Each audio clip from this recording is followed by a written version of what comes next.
दोस्तों, विश्व का पहला व्यक्ति जो दीवार के पार देख सकता है। हमारी टीम दीवार के पार देखने वाले व्यक्ति की पड़ताल के लिए निकलती है। हमारी टीम पहुंचती है भागलपुर, बिहार में। एक ऐसा व्यक्ति जो दीवार के पार देख सकता है। बड़ी विचित्र बात है, यकीन नहीं हो रहा। इसके लिए हमने कुछ ग्रामीणों से भी बात की। ग्रामीणों ने बताया कि ये सच है। इस सच्चाई को जानने के लिए हमारी टीम उस शख्स का इंटरव्यू लेने की कोशिश करती है। आखिरकार वो व्यक्ति इंटरव्यू के लिए तैयार हो जाता है। तो आइए जानते हैं क्या है सच्चाई। कोई अगर ये कह दे कि दीवार के अंदर उस पार में क्या चीज़ रखा हुआ है, सिद्धि के द्वारा दीवार के आर पार देख के बता सकते थे कि दीवार के पीछे क्या वस्तु है। हाँ बता सकते थे। तो हम देश को देखकर हमें महसूस हुआ कि हम सूक्ष्म देश है। तो उन चीज़ों को देख के फिर हम बहुत साधु संत से जाके ज्ञान चर्चा करने लगे। तो ज्ञान चर्चा करने लगे तो साधु संत जो है बोलते थे, उनसे हम पूछे कि ये सूक्ष्म क्या चीज़ होता है। तो उन्होंने जब हमसे बोलने लगे तो हम उनसे बोले कि आप तो बताते सही है, लेकिन बताइए कि आप कभी सूक्ष्म उस 10वां द्वार में कभी प्रवेश किए हैं कि नहीं किए।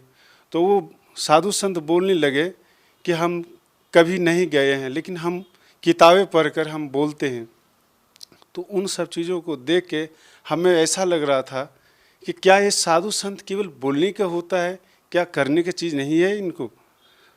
तो उन सब चीज़ों को देख तो हम गंगा नदी के किनारे जो रह रहे थे, पहले इन सब साधनों को जब हम देखे तो हमारे जो पहले लाल वस्त्र हम पहने हुए थे, हमारे दाढ़ी जो थे इतने बड़े बड़े थे, और हम बहुत साधु संत से ज्ञान चर्चा किए। लेकिन ये जो सूक्ष्म की बात है, जो हमने सफ़र किया, ये सब बहुत बताने में जो है वो सफल रहे। तो संत रामपाल जी महाराज से जो कोई दीक्षा प्राप्त किए थे उस गांव में, तो उनसे हमारे संपर्क हुए। उनसे जब हमारे संपर्क हुए तो उन्होंने ज्ञान गंगा पुस्तक हमें पढ़ने के लिए दिए। जब ज्ञान गंगा पुस्तक जब हम पढ़े तो देखे कि उसमें ब्रह्मांड का जो नक्शा बना हुआ था, वो नक्शा देखकर हम उस किताब को अपने सीने से लगा लिए कि हे भगवान, हे मालिक, ये जो नक्शा जो देख रहे हैं इसमें, इस नक्शे में जहाँ हम यात्रा किए थे सूक्ष्म में, वो नक्शा देखकर हम बहुत खुशी हो गए।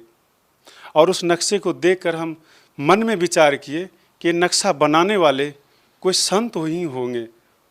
तो फिर उनसे हम पूछे कि हम उनसे कैसे मिलेंगे, हमें क्या विधि है उनसे मिलने की। सर, जो भक्ति साधना आप कर रहे थे, उस भक्ति साधना को करने के बाद आप अलौकिक नज़ारे देखते थे। उसके बाद भी आपने संत रामपाल जी महाराज को अपना गुरु क्यों बनाया?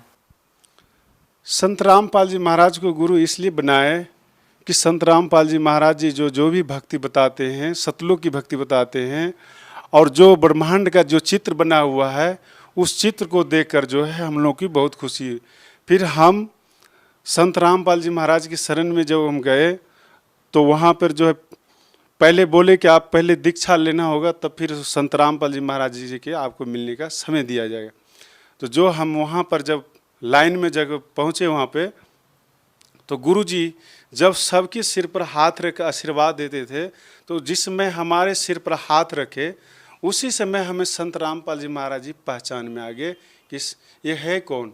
इस समाज के नज़र में जो लोग इनको कहते हैं, तो जैसे सोना को सोनार ही पहचान सकता है, लेकिन सोना को चमार नहीं पहचान सकता है। तो उन चीज़ों को देख के हमें तब फिर गुरुजी हमसे पूछे कि जो हमने सूक्ष्म में जाकर अपना अनुभव किए थे, साधना किए थे, जो शरीर को समाधि लगा देते थे, उन सब चीज़ों को जब बोलने लगे, पूछने लगे, तो हम जो बोल रहे थे तो गुरुजी हंस रहे थे कि बेटा, ये तुम्हारे जो है ये पिछले जन्म का सब कुछ किया हुआ था, इस समय तुमने कुछ नहीं किया था। जो तुम्हें संकेत दे दिया वो भी वहाँ तक की साधना नहीं कर पाया है, लेकिन तुम्हें बता दिया है, ठीक है। लेकिन हमारे नियम और मर्यादा में रहना और अपना भक्ति करना। तो जो हमारा लाल कपड़ा पहना हुआ था, दाढ़ी था, तो इन सब चीज़ों के भी बात रखे कि हमारे लाल कपड़े हैं, दाढ़ी हैं। तो गुरुजी बोले कि बेटा, हमें तुम्हारे कपड़े से और दाढ़ी से लेना देना नहीं है, हमें उस सतलोक जो है, सतलोक की भक्ति हम करवा के और सतलोक हम तुम्हें ले जाएंगे। सर संत रामपाल जी महाराज के शरण में आने से पहले आप भगवा कपड़े पहनते थे, बड़ी बड़ी दाढ़ी आप रखते थे। उसके बाद जब आप संत रामपाल जी महाराज के शरण में आ गए तो सर आज आप साधारण वेशभूषा में हैं। सर ऐसा क्यों? देखिए, हमको इसलिए ऐसा लग रहा है कि साधु बनना जैसे कि किसी का दान कर लेना पैसा, चंदे का पैसा लेकर खाना, ये जीवन बिताना, ये हमें ये चीज़ों को जानकारी नहीं था। लेकिन हम साधु सन्यासी बनकर सिद्धि तो प्राप्त कर लिए, लेकिन परमात्मा तक हम नहीं पहुंच पाए और परमात्मा तक हम नहीं पहुंच। तो वो साधु सन्यासी का जीवन हम जब ज्ञान हमें मालूम हुआ तो हम सोचे कि जब दूसरे का अनाज, दूसरे का पैसा लेगा, दूसरे का ये सब काम करे, तो जो हमारी भक्ति पुण्य है सब उन्हीं के पास चले जाएंगे, फिर हमारे पास बचेंगे कैसे? तो वो जब वो कोई सेवा कर रहे हैं तो वो तो हमारे कर्ज हो जाएंगे। तो जब कर्ज हो जाएंगे तो फिर उसका कर्ज चुकाने के लिए हमें जन्म लेना पड़ेगा, फिर हमारे मोक्ष कहाँ से होगा? सर जैसा कि आपने सिद्धियों की बात की, सर यदि आपसे जानना चाहेंगे तो आपके पास क्या सिद्धियाँ थी? हमारे पास सिद्धि ऐसा था कि हम कोई अगर ये कह दे कि दीवार के अंदर उस पार में क्या चीज़ रखा हुआ है, तो उस चीज़ों को हम एक नज़र से देखते देखते उस दीवार के उस पार को हम चीज़ को देखने लग जाते कि उस पार में क्या रखा हुआ है। सर देखिए, ये आश्चर्यजनक बात है, विश्वास नहीं होता कि ऐसा भी हो सकता है। सर क्या ये वास्तव में सच है कि आप सिद्धि के द्वारा दीवार के आर पार देख के बता सकते थे कि दीवार के पीछे क्या वस्तु है? हाँ, बता सकते थे। अब किसी को अगर किसी प्रकार की शंका हो तो वो हमसे मोबाइल नंबर ले और हमसे आके मिले, हमसे बातचीत करे। हम बातचीत करने के लिए हमेशा तैयार हैं। सर देखिए, बड़ी आश्चर्यजनक बात यह है कि जहाँ लोग सिद्धियों को मानते हैं, उसकी पूजा करते हैं, वहीं दूसरी ओर आपके पास सिद्धि होते हुए भी आपने संत रामपाल जी महाराज से नाम दीक्षा ली। ये कितनी विचित्र बात है कि एक तरफ जिस संत से नाम दीक्षा ली उस संत को लोग पहचानने में अभी देरी कर रहे हैं और दूसरी तरफ आप हैं। ऐसे संतों को लोग ज़्यादा तवज्जो देते हैं, ये सोचते हैं कि सिद्धि ही परमात्मा है, लेकिन आप कह रहे हैं कि सिद्धियाँ ही परमात्मा नहीं है, परमात्मा पाना कुछ और चीज़ है।